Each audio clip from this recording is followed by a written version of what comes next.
kayong lahat sa daigdig ng kababalaghan.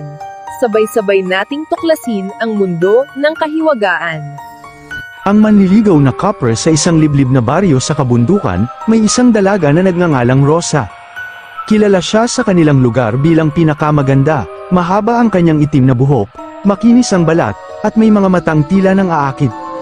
Maraming binata ang nabibighani sa kanya, ngunit hindi niya pinapansin ang kahit sino.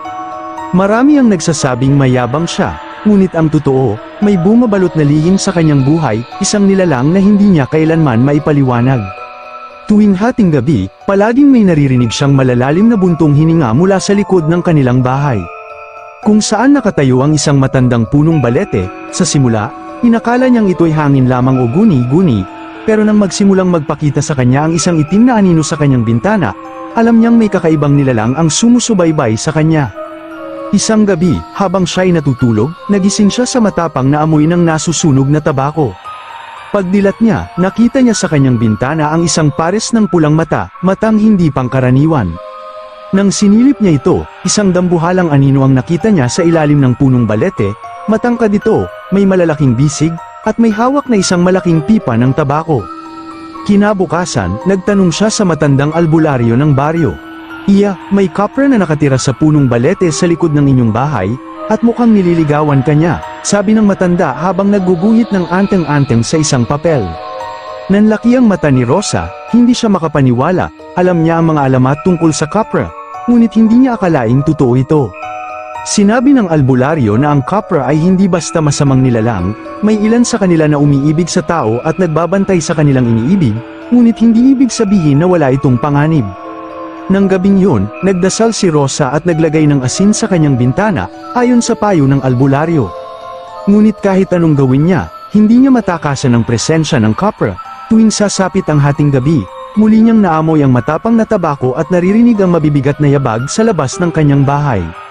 Hanggang isang gabi, hindi na siya nakatiis, lumabas siya at hinarap ang nilalang.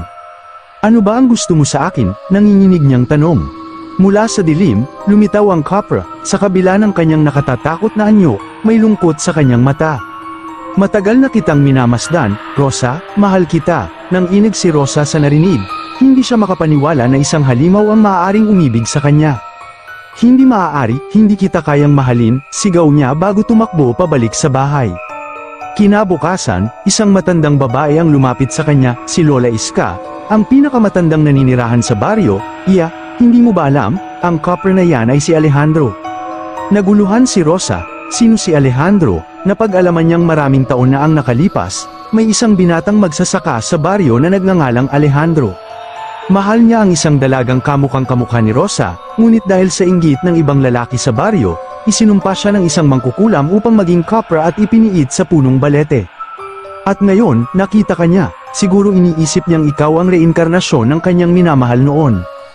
Hindi malaman ni Rosa ang gagawin, kinagabihan, nagdala siya ng puting kandila at inialay ito sa punong balete. Tumayo siya sa harap ng puno at marahang sinabi, "Alejandro, kung talagang minahal mo ako noon, palayain mo ang iyong sarili, matagal ka nang nagdusa." Mula sa kadiliman, muling lumitaw ang copper, ngunit sa pagkakataong ito, hindi na pula ang kanyang mga mata, sa halip, naging mapayapa ang kanyang anyo.